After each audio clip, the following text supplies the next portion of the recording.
नमस्कार मैत्रिणींनो, सर्वांना श्री स्वामी समर्थ. माझ्या चॅनलमध्ये मी तुम्हा सर्वांचं पुन्हा एकदा खूप खूप मनापासून स्वागत करते. मैत्रिणींनो, 2026ची ही होळी 3 मार्च मंगळवारी येत आहे.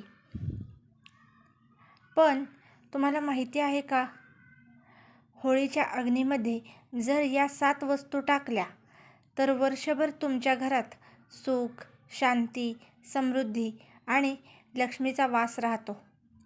आजचा हा व्हिडिओ शेवटपर्यंत नक्की पहा, कारण एक छोटी चूक तुमचं पुण्य कमी करू शकते. तर आजच्या व्हिडिओला सुरुवात करूयात. होळी म्हणजे अग्निदेवतेची पूजा का?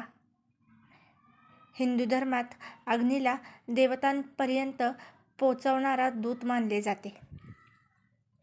अग्निदेव हे देव आणि मानव यांच्यामधील संदेशवाहक आहेत. आपण जे काही अग्नीमध्ये अर्पण करतो ते थेट देवांपर्यंत पोहोचते. अग्नी आपल्या पापांचा नाश करतो, घरातील नकारात्मक ऊर्जा नष्ट करतो, वास्तुदोष कमी करण्यास मदत करतो, संकट आणि दारिद्र्य दूर करतो.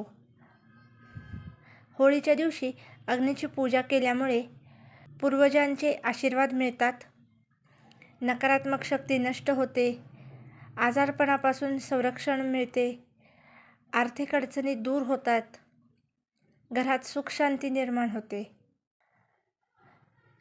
होळीमध्ये कोणत्या 7 वस्तू टाकाव्यात? गाईच्या शेणाच्या गौऱ्या. घरातील वास्तुदोष नष्ट होतात, नकारात्मक ऊर्जा दूर होते. काळे तीळ. पितृदोष कमी होतो, शनिदोष शांत होतो.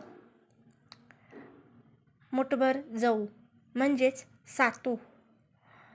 आर्थिक समृद्धी वाढते, धनप्राप्तीचे योग निर्माण होतात.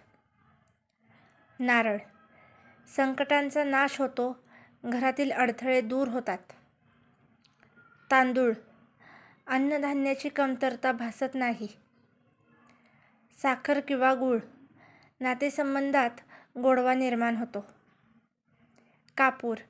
वातावरण शुद्ध होते, वाईट शक्ती दूर होते. या सर्व वस्तू अग्नीमध्ये अर्पण करताना मनोभावे प्रार्थना करा. ओम अग्नये नमः या मंत्राचा जप देखील करा. होळीच्या अग्नीची पूजा कशी करावी? प्रथम होळीला 3 किंवा 7 प्रदक्षिणा करा. हळद कुंकू अर्पण करा. पाणी आणि अक्षता अर्पण करा.